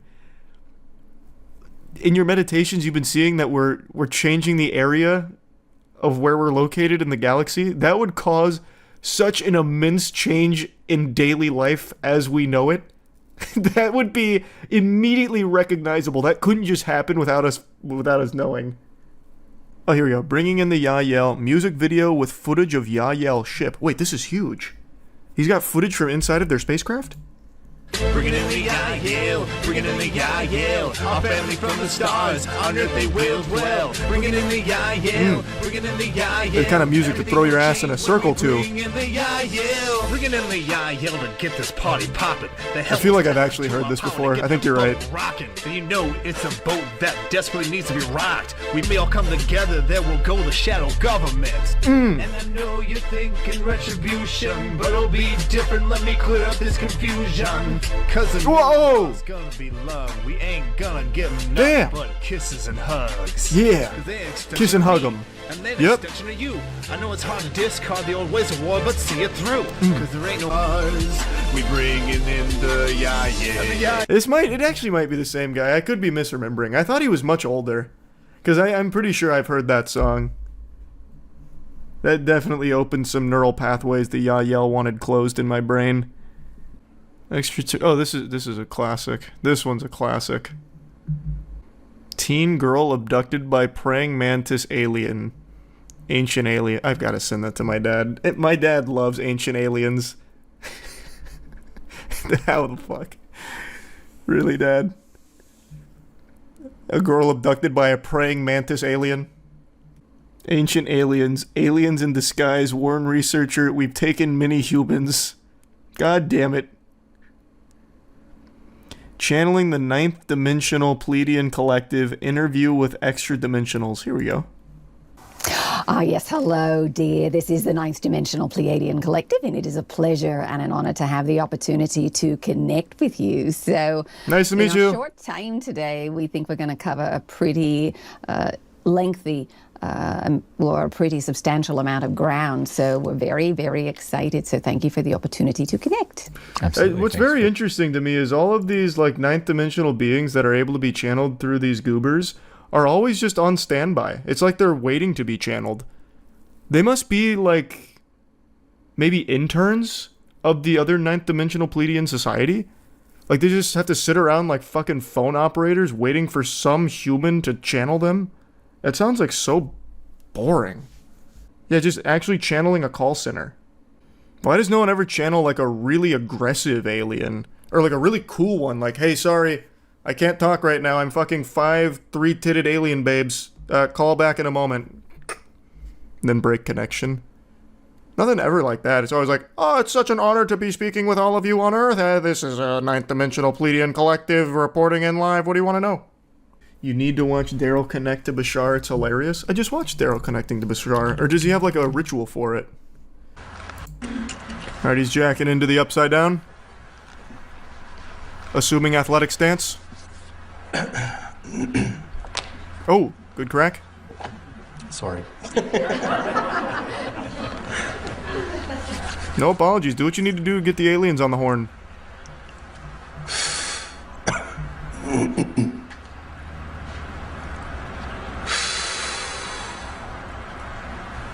Oh. Picked up a bad frequency there.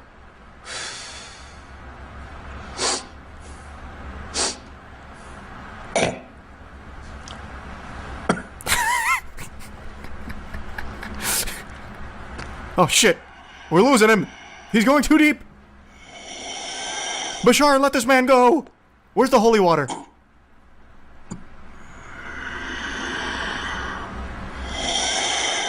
That actually sounds like Darth Vader's mask.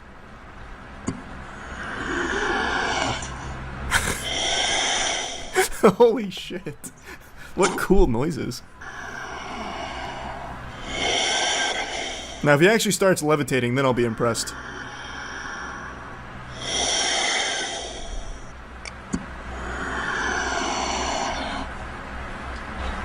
No! Boy, I'll say good day to you this day of your time. Hey! How are you all? Don't yell at me, Bashar. What the fuck, man? All right, I will take that as an okay. Does he have an First accent? of all, we would like to thank each and every one of you individually, and all of you together collectively. I love how he put on an accent for Bashar this time, but then later on he got rid of it. He's like, I don't want to do that anymore. Bashar just lost his accent, his dialect. He outgrew. The old yell guy you were thinking of is Sean Swanson. Is it? Hey, it's my boy. I think this is him, right? Yeah. And the idea of, from your perspective, not of Earth, but human beings. Yeah. See, I knew it. Very I knew it. Similar in appearance to that then that you are familiar with Earth humans in your planet. We then are of another planetary location, and in that we actually have an origination of Why are they the most iconic scammer in YouTube history? He's the mastermind behind the classic "Here in my garage, just bought this Lamborghini" clip.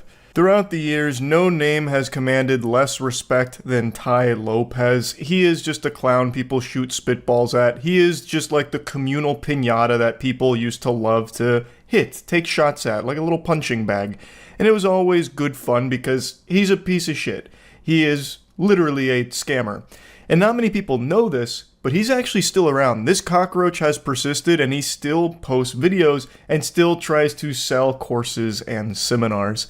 So I wanted to take a look at one of his more recent ones, a tour of his $100 million mansion. Except it's not his mansion, he's leasing it. And he's not trying to hide that fact either. He wears it proudly on his sleeve and spends 17 minutes coping trying to convince his audience that leasing a $100 million property is actually a galaxy brain, Giga Chad financial decision, and tries to convince them that leasing is better than buying in a lot of cases.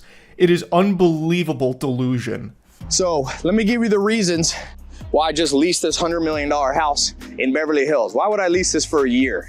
Is that crazy? It's beyond crazy. It's plain brain dead. This is plus ultra moron shit here. Leasing a $100 million property, and trying to posture it as a good thing and a smart financial decision, that is baffling. Now, I know Tai Lopez is just a complete fake person. Like, he even moves around like an NPC out of GTA, like some kind of character you'd find on the street that's like falling over or getting bullied by someone. But like this, it's become his whole persona. You know, I'm oiled up in my garage, rubbing my wiener on my Lamborghini, you know, that kind of thing, like flexing these wealthy things. But this is so unbelievable to me, where he's trying to position a lease on a $100 million property as a good thing. Well, I'm gonna tell you what, Felix Dennis, he had the 3 F's rule. If it flies, floats, or lease it, don't buy it. A mansion does none of those things, except fuck you in the face. Like, I understand that this is all for show. I think there's a very real chance he's not even leasing this property, and I'll get into that in a moment. As he's doing the walkthrough, this place is more barren and empty than my fucking 16th birthday party.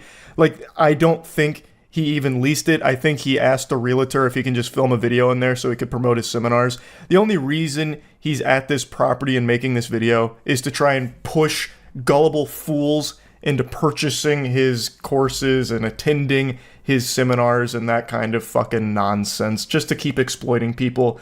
But that's not the real reason. I'm gonna give you the reasons why I would do something crazy, because we live in a world, it's like if you lease a Lamborghini, people think, oh, this person's dumb, or they're trying to pretend, or if they lease a house, you know, this isn't an Airbnb, this is a long-term lease. People are like, oh, and I'm going, no, use your brain. They don't teach us in school financial literacy. It's not financial literacy, it's substantial idiocy. If you used your brain for even a second, just had one neuron activation moment, you would recognize how stupid this whole thing is. I buy farmland. I own farms. This is number one. There are things you should buy and things you should lease. Ty loves to go on and on about the farms that he owns, and I'm confident he's never stepped foot on them for even a second past the initial handshake of purchasing it. If that's even a true story, it's impossible to know with Ty Lopez, but if he did own farms, you bet your sweet bippy he'd say, ew, yucky, smelly animals, and run away. To tie it all back to Ty's 10 commandments here of leasing, I'm going to go ahead and poke some holes into that theory here. There are things you should buy, and there are things you should lease in some cases. You know what one thing you should never lease is? A $100 million mansion, no matter how well off you are. I don't even understand this from a conceptual standpoint, because this just looks pathetic. It looks weak. And I feel even the most brainwashed of suckers would see that too. Like, let's say I'm someone susceptible to Ty Lopez's manipulation. And I'm like, Ty Lopez, he's got all the secrets to wealth. If I follow him, I'll be a multimillionaire too. And then I watch this video, I would look at Ty Lopez like a little fucking vermin for it. Because this is him paying a richer man to film content in that house. This isn't his house. He's very open about leasing this. He is paying someone more wealthy and more successful than him to ask him if he can kind of stay there while filming YouTube videos. Like, that's not a financial guru. That's a bitch. What I also like about this house, and reason number 2, is a lease for tax purposes and deductions. If you've got a big wing of business like I do, you get better tax deductions on a lease versus a purchase. I use this little thing to separate. Actually, let's go this way first. I love that he has the business wing sectioned off here. Why? What's happening over there? Is that where the owner is and he's fucking your girlfriend, Ty? Like, I don't understand. Who in their own home would be like quarantining the business wing? That'd be like me setting up an obstacle course to get into my office here. That's where I do the high level stuff. So naturally, I've got it blockaded. Yeah, it's a sitting room, but I'm gonna put in grand piano. I like to play the piano. You runny-nosed little worm, why are you lying to me? I know you're not putting a grand piano in there. Number 3 is flexibility. Next reason is charity. Yes, charity. Nothing says helping the community quite like living in a $100 million mansion that you're leasing. He's doing it for the people at the end of the day. He's not selfish. He's leasing this property because he's uplifting those around him, helping everyone that he can through this. And he stays flexible, of course. He's not married to this home. If he wants to, he can go get a $200 million lease on my fucking butthole. Like, he's got so many options. Never just live for yourself. I call it the 50-50 rule. You should spend 50% of your life living for yourself and your family and people who depend on you, but 50% live for the good of others. So this house is amazing. I already did a big event, a charity pool party.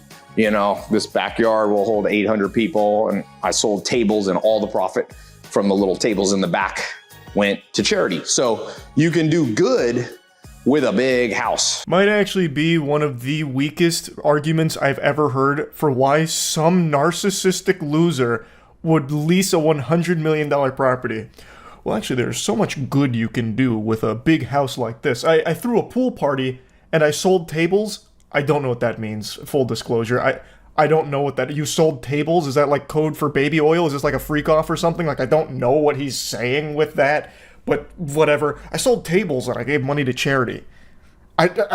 Okay, you could also just give the money to charity without leasing a $100 million home.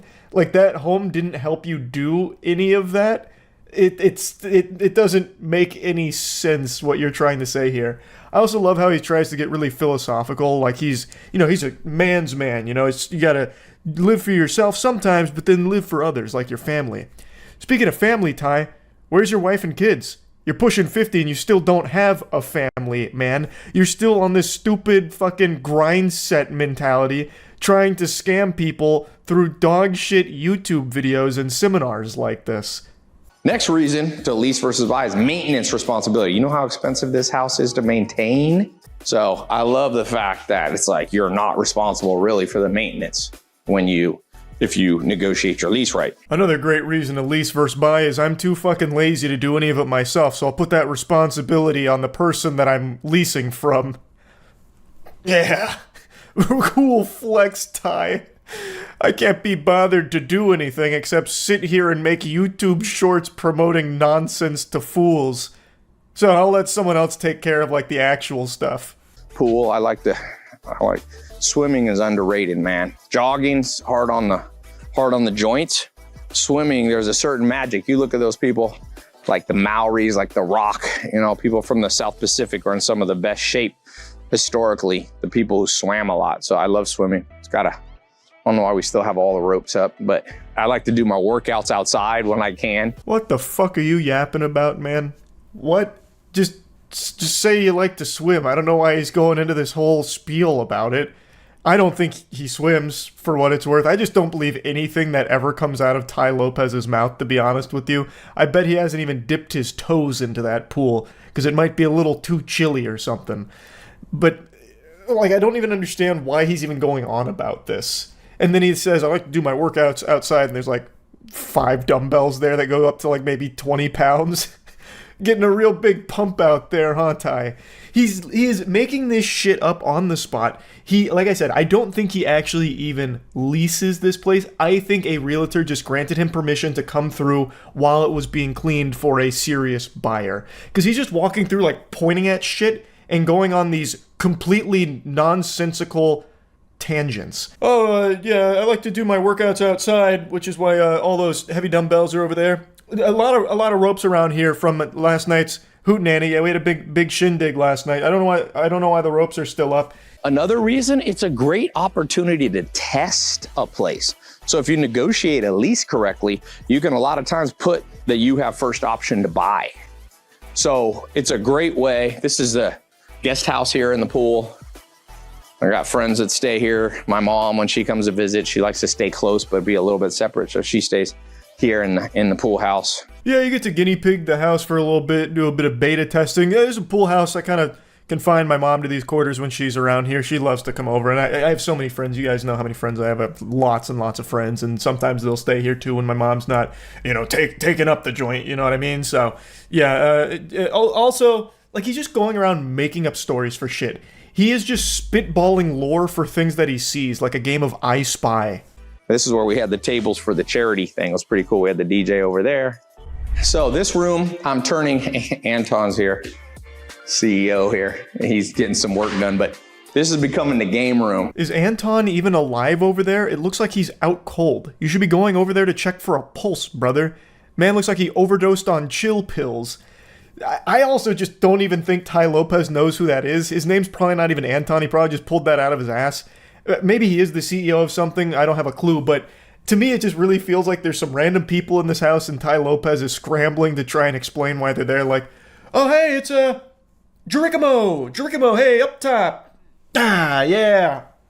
Good game last night. Yeah, Geronimo was at the charity function last night. He donated $5 million to the charity we were partying for, and then I think he ended up having like a threesome or something. But anyway, it's great to see you. Great to see you. Yeah. Oh, yep. Nope. Another charity event next week. That's right. Can't wait. Anyway, this is gonna be the game room. Gonna be a lot of games in this room. Super Bowl, you can open this to outside. You got your own bar here, which is kind of cool. But now I want to go back to one of the points of leasing versus buying. I wish Anton had just shot up after hearing that, like, what the fuck? Benefits of leasing versus buying? Are you out of your mind? Are you off your gourd? I also can't help but just appreciate that Ty Lopez talks about, like, the bar over there and then, like, slowly walks over there, fee-fi-fo-fums, just to spank it for no reason, just to slap it. A reason that I like to do a $100 million huge house is it's easier to clearly delineate what's personal and what's business. I section it off. What the hell is even that? One of the biggest benefits to a big house in Ty Lopez's eyes is his ability to effectively section off what's business and what's personal. Do you not have object permanence? Are you 5 years old? Man thinks if he's not in his office, it just disappears. So he has to set up these blockers to remind him, like, office on that side, that's where business is. You can't just be an adult and know that your office is where your business shit is. Everything else is your personal shit. Like, what? How dumb are you? Change your life right here. I'm loading all my books in. I have other homes, so I'm trying to decide, do I want to buy all new books because this place got such a good library, or do I want to ship books? I have more books in boxes on one of my farms. Okay, here, as I said, one of the advantages of leasing versus buying is the business element of it. Here, this house has a ballroom. I have a lot of my C-suite, not all my employees, but I have like the leaders come. I fail to see how that's an advantage of leasing versus buying, because you could still get that same effect through buying. If you own the house, you could still have them in that same ballroom, like your little fucking personal sweatshop here. Like, it's not like leasing helped you do that better or gave you the ability to do that, whereas buying wouldn't. Rick Field here, one of the chief branding officers, the world's largest monitor. But yeah, this is a cool place. It's got very finely crafted kind of all of this work that they did is pretty incredible. One thing I find very interesting is Ty Lopez walks around this house like a fucking ghost. Everyone around him treats him as if he's invisible. So he's like directly talking about Rick Field, who's in earshot. Like, he is right next to him. Ty's breathing down the shoulder. Rick doesn't even give him the time of day, doesn't look at him. Anton, another example, never even acknowledges Ty Lopez's presence, doesn't even look up at him. Neither does anyone in that room. I don't think they know Ty. I really don't. Very important. Heidi keeps a lot of my books. Here, tú puedes poner esto en mí. The books I read, I stick in my office, so I put them all here. Esto no. I read this one. I like to go to sleep by reading 3 or 4 books. If you ain't sleeping well, don't be scrolling on your phone. Read. Turns out Ty actually had some surprise books upstairs that he hadn't fully loaded into his shelves down there. So the books on the shelves, those are the ones that he reads. The ones upstairs, that's a totally different set of books. So he starts fishing through there. This book, and this book, and this book, and then just hands it to Heidi. And then he says he reads 3 to 4 books before going to bed. Impossible? You don't do that? I know you don't. What do you mean you read 3 to 4 books? Like maybe picture books or something where you flip through Green Eggs and Ham, perhaps, but you're not reading full books every night before bed. No shot. That's not happening. I haven't fully even, I don't spend all my time here. California is not my main home, it's somewhere else, and I also live in Europe part-time. So another reason to lease, why leased versus purchase, is I like to have multiple homes. And I feel like when you own something, you see it as your nest egg and you literally don't travel as much. I know that's psychological, but it's true. I just cannot believe that he's saying these things on camera to his audience, because it is so clear to anybody watching this how full of shit this man is. So you're telling me you lease tons of homes apparently and live a lot of different places. You're leasing a $100 million home despite not really spending that much time here. Why? Why lease a $100 million home then? You are actually just flushing money down the shitter. The reason you'd buy multiple homes if you've reached like an absurd level of wealth is you're building equity. Like you're building things. Like you are able to make money off those investments long term. Here, you are actually just burning money. So you're bad with money is what you're admitting to here, Ty. I cannot believe that he's not able to process that. I've got a big party coming up. By the way, I'm doing these mansion seminars in the ballroom and I do these charity parties. So I'll put a link in the description if you want to see the calendar of the upcoming stuff. Gorsh. Absolutely, Ty. Sign me up. Parties, mansion seminars, and a leased $100 million property. I can't wait to be taught by the master. This place, they used to use it for like big charity events. Brad Pitt had an event here. It's pretty cool. But, you know, a lot of times if you do it right, another thing I like is you can lease homes that will never come up for sale. It's kind of cool because sometimes people don't want to sell the whole home.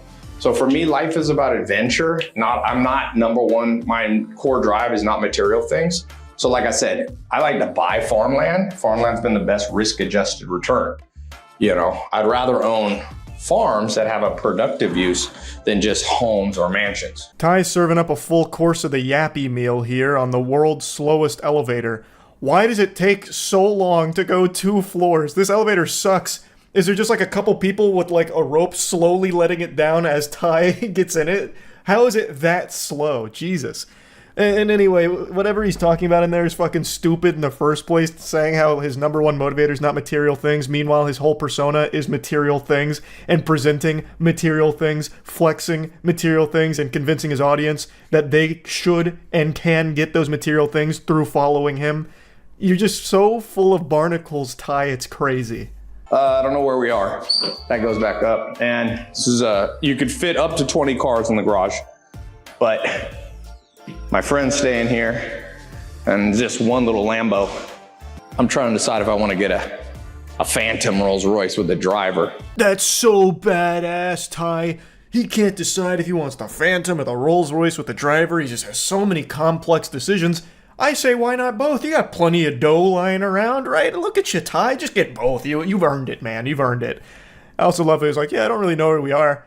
Of course you don't. Of course you don't know where you are, Ty. Because I don't think you actually lease this place. You just come in here because you know the realtor and he'd let you come in here and just take a fucking tour through it while presenting as if it's yours so you could sell some fools on your fucking courses to make money off of them. But I use this a lot. It's got a really good sound system, beautiful chairs. I had the first night I moved in, like 5 friends, and we all, what do we watch? The Bourne Experiment. And it was like everybody fell asleep in the chairs. Everybody was snoring. Guys' night, everybody's sitting there snoring. No, they didn't. You made that up. Of all the things that have never happened, that's definitely one of them. Well, like, you couldn't even think of an accurate Bourne title. There is no Bourne Experiment, goober. Like, he's just making shit up. And the amount of times he references his friends truly convinces me that he has no one in his life that's close to him. Nobody at all. Yeah, so I had, like, my friends, you know, they were here. We watched a movie. And then everyone fell asleep. They were, like, snoring and shit. And then, you know, my friends, they came up to me and said, thank you so much, Ty, for letting us stay here. You're such a good guy. And thank you, Ty, for making us millions of dollars. And then everyone clapped. The next reason to buy is adventure. I'm an adventure guy. People always ask me, Ty, why are you still doing business? You know, I could have retired and had enough recurring revenue probably in like 2007 or 8. You know, why didn't I? I like adventure. Of course. No, absolutely, Ty. He's just a real adventurous soul. And he doesn't like to be tied down by like a family or anything. He likes to do it alone. He prefers to be alone. It's his choice. Don't be afraid to lease. As I told you at the beginning, what Felix Dennis said about the 3 Fs. So don't listen. People are financially illiterate. They're like, oh, if you didn't buy it, that does something wrong. Do the cost benefit analysis. Sometimes it makes sense to buy. Sometimes it makes sense to lease. If you know you want to be there for a long time, like farms for me. Not a single convincing argument in favor of leasing over buying presented throughout this entire video. Because bare necessities. The core is that it's stupid to lease a $100 million mansion under any circumstances. It's a terrible idea. And he's trying so hard to spin it as like an alpha gigabrain financial guru maneuver. It's not, Ty. It's not. He then goes on to promote his seminars once more to try and get people through the door with their wallets out and piggy banks emptied. So just classic Ty Lopez shit, really. I wanted to make fun of